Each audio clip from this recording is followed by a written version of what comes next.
తెలంగాణలో వాతావరణం విచిత్రంగా మారింది. ఒకవైపు నైరుతి రుతుపవనాల ప్రభావంతో భారీ వర్షాలు పడుతుంటే మరోవైపు తీవ్రమైన వడగాల్పులు, అధిక ఉష్ణోగ్రతలు ప్రజలను ఉక్కిరిబిక్కిరి చేస్తున్నాయి.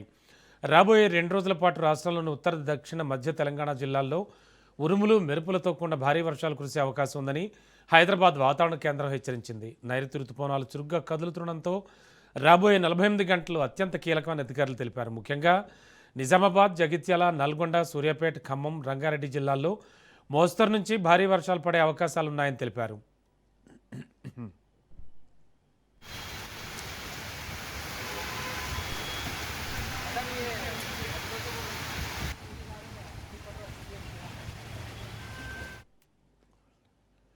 గడిచిన 24 గంటల్లో నల్గొండ జిల్లా వ్యాప్తంగా రికార్డు స్థాయిలో వర్షపాతం నమోదైంది. జిల్లాలోని పెద్దవూర మండలం పులిచెర్లలో అత్యధికంగా 11.2 సెంటీమీటర్ల వర్షం కురవగా పలు మండలాల్లో చెరువులను తలపించేలా నీళ్లు చేరాయి. మరోవైపు నిన్న సాయంత్రం హైదరాబాద్ నగరాన్ని భారీ వర్షం ముంచెత్తింది. చందానగర్, మియాపూర్, కేపీహెచ్బీ, అమీర్పేట్, జూబ్లీహిల్స్, కోఠి వంటి అనేక ప్రాంతాల్లో ఈదురుగాలులతో కురిసిన వానకు ప్రధాన రహదారులన్నీ జలమయమయ్యాయి. దీంతో కిలోమీటర్ల మేర ట్రాఫిక్ నిలిచిపోయి వాహనదారులు తీవ్ర ఇబ్బందులు పడ్డారు. జీహెచ్ఎంసీ డిజాస్టర్ బృందాలు రంగంలోకి దిగి సహాయక చర్యలు చేపట్టాయి.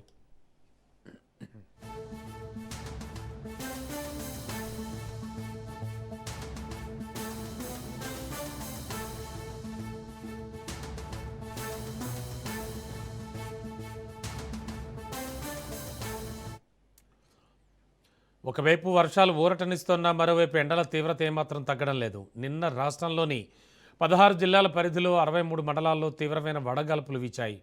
నిజామాబాద్ జిల్లా మోర్తాడ్లో రాష్ట్రంలోనే అత్యధికంగా 42.8 డిగ్రీల సెల్సియస్ గరిష్ట ఉష్ణోగ్రత నమోదైంది.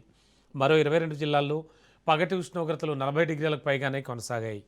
రుతుపవనాల రాకతో వాతావరణం చల్లబడుతుందని ఆశించిన ప్రజలకు ఒకేసారి వర్షాలు, వడగాల్పులు ఉక్కపోత అసౌకర్యాన్ని కలిగిస్తున్నాయి. ఈ నేపథ్యంలో ప్రజలు అప్రమత్తంగా ఉండాలని, వర్షం పడే సమయంలో చెట్ల కింద, విద్యుత్ స్తంభాల వద్ద నిలబడరాదని అధికారులు సూచించారు.